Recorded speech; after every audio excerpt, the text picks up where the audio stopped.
how would you respond to people who might think, well, it's not exactly the same team every week? Well, we try to be the same team every week to give us a chance to play with some of the schemes and some of the calls and some of the things that we think can make us a good football team. Now, whether we execute the same every week, that's up for debate, I guess. But the plan on both sides, all three elements of the football team, is to try to accentuate our playmakers, limit the turnovers, create turnovers, and have explosive plays. So I think within of the games that we played thus far, that the times that we've been successful in those endeavors, it speaks to the wins, and the times that we haven't, and it also speaks to the losses. So trying to be a more consistent team and play more favorable into the way that that we're capable of playing. In the college setting, when based on personnel, you have different types of protections. Slide protection, where you have the end man on the line of scrimmage. Protection where you have to take scan and see if you take an outside defender, whether it's a safety. Inside protection where you have to take a linebacker. So I'm quite sure there was some stuff on his plate that he had to work himself through. But I think, as we were just talking about a few minutes ago, over the course of practices and games and sitting in the team meeting room or position meeting room with running backs with Coach Farragelli and the guys, picking it up and understanding it and seeing it, So and probably because as physical as he runs, he can be as physical when he pass protects also, and he is kind of a bigger back type of guy. And you look at Perry and KP and Khalid Shepard. They're smaller type of guys, and so there's been times where you get the big back presence that perhaps Terrence Fells Dancer or Maximilian would be in there, or maybe even Coulter Phillips in the backfield. Well, now Clifton's learning curve has put him in a position where he can also pass pro but also be part of the back getting out of the backfield. If a linebacker doesn't show, or being part of the slip screen, part of it, where he has to act like he's blocking and turns to the line of scrimmage for the screen. And so he's got pretty good hands. So I think, like I said, as we go, more down the stretch here, that his role of knowing what to do has increased, which will allow him to go in the game more frequently. Again, Jerry, I think it speaks to the maturity level of Michael, and you go back and you say you hope that you made the right decisions based for him and based for David. But I think that his ability to pick up or pre-snap read, see the things as they were occurring, that was huge. I mean, because a lot of times, in football, you look at the game film, you try to see what hurt the other team, and lo and behold, you see a lot of the copycat defenses or a lot of the looks that other teams have used to be successful, even though they might disguise it another way, and they end up, trying to do that. And I think his recognition of those things, the game planning, to say he's mature as a sophomore, I mean, he is mature, and he's going to get maturer, I guess, if that's the word, is a benefit to him and is a benefit, to us. So how proud of him? I'm extremely proud of the fact that on a big stage like that he could handle it, because they were bringing it. As I told the players, and this is a very good football team, and everybody says, well, look at the record. Well, you look at the record and you look at the losses. I mean, there's a loss to West Virginia, ranked, Georgia Tech, ranked, Clemson, ranked, Florida State, at the time, still a very, very good team. A lot of people had them picked in the top 10. Temple is a win away from being bowl eligible.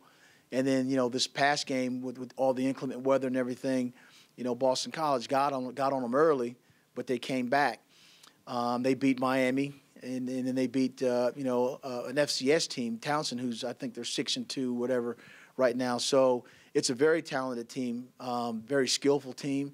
The quarterback situation, whichever one they decide to go with, both of them are very adept to running the style of offense that they have. You got Daniel Bryan, and then, C.J. Brown, who's you watch the Georgia Tech game, he takes off for a 77-yard run. He can run. So there's talent right there. Davin Meggett, the running back, very explosive. And then the wide receivers, that they get the ball downfield to are pretty good. I think defensively, that's when they've been kind of nicked up a little bit, with injuries and having to play young guys here and there. And, the experience or lack of thereof has caused some concerns. But they play hard. I mean, they play hard on film. And then their special teams, they've had some guys nicked up. Tony Logan was a guy, number one, that was a dynamic returner.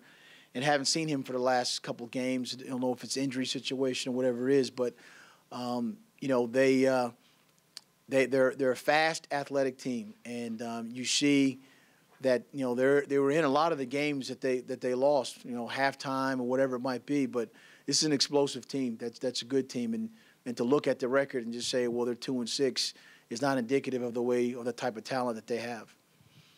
Danny O'Brien has shown that he can be a very effective passer, and Miami had a number of big plays in the passing game. Are those correctable mistakes by your secondary, do you feel, the things that happened against Miami?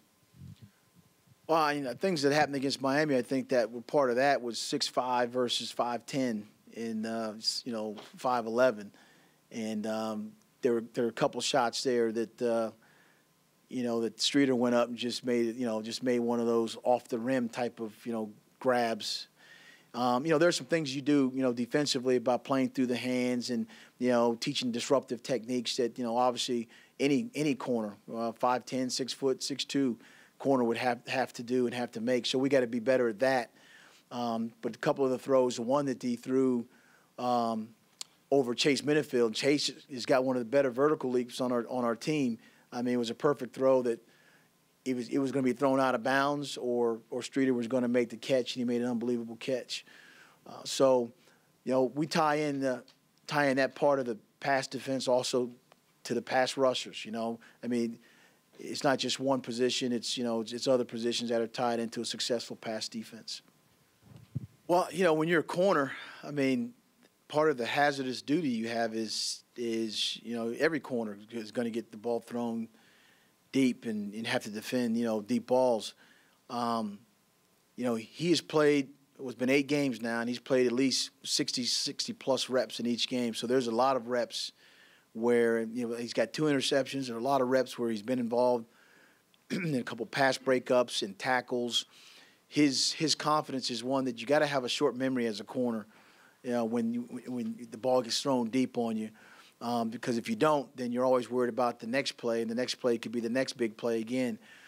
And so, it's no secret that teams will probably try to throw at him, but he takes it on as a challenge, and that's part of the reason why he started there day one, because the young man has a tremendous amount of confidence in himself and his ability, and he'll continue to keep getting better, because he's going to play against some of the best talent, but in our conference in the country. So we just keep coaching him up, as we said before about when there's a size mismatch, how to play through the hands a little better. But Trey has responded in a positive manner to balls being thrown on him and behind him in a couple situations, but there have also been plays he's been step for step and made some pretty good plays. So, as I say, being a corner out there by yourself, that's everybody's eyes are on you and they see the mistakes that you made. But as I said, he's a great young man. But probably before he's done playing here, will end up being a captain.